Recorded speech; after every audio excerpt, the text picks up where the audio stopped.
ખનીજનું વહન કરતા 6 dumper seize કરાયા। માનનીય કલેક્ટર શ્રી કચ્છના માર્ગદર્શન હેઠળ ફ્લાઇંગ સ્ક્વોડ કચ્છની તપાસ ટીમ દ્વારા કરવામાં આવેલ કામગીરી તારીખ 18 માર્ચ 2026 રોજ રાત્રિના સમયે ફ્લાઇંગ સ્ક્વોડ કચ્છની તપાસ ટીમ દ્વારા મોજે લાકડિયા તાલુકો ભચાઉ ખાતે 2 ડમ્પર સાદી રેતી, 2 ડમ્પર ચાઇના ક્લે, 1 ડમ્પર સાદી માટી તેમજ 1 ડમ્પર લિગ્નાઇટ ખનીજનું એમ મળી કુલ 6 ડમ્પર રોયલ્ટી પાસ વિના બિનઅધિકૃત ખનીજનું વહન કરવા બદલ સીઝ કરી લાકડિયા પોલીસ સ્ટેશનના ખાતે સીઝ કરવામાં આવેલ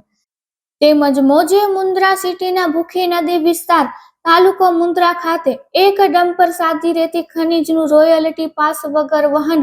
તથા ખનન અંગે સીઝ કરી મુન્દ્રા પોલીસ સ્ટેશન ખાતે સીઝ કરવામાં આવેલ છે। તારીખ 17 માર્ચ 2026 રોજ ફ્લાઇંગ સ્ક્વોડ કચ્છની તપાસ ટીમ દ્વારા મોજે ખાવડા તાલુકો ભુજ ખાતેથી 2 ડમ્પર મોરમ ખનીજનું ઓવરલોડ વહન કરવા બદલ બંને વાહનોને સીઝ કરી ખાવડા પોલીસ સ્ટેશન ખાતે સીઝ કરવામાં આવેલ। ફ્લાઇંગ સ્ક્વોડ કચ્છની તપાસ ટીમ દ્વારા છેલ્લા 2 દિવસમાં કુલ 1.80 કરોડનો મુદ્દામાલ સીઝ કરવામાં આવેલ છે।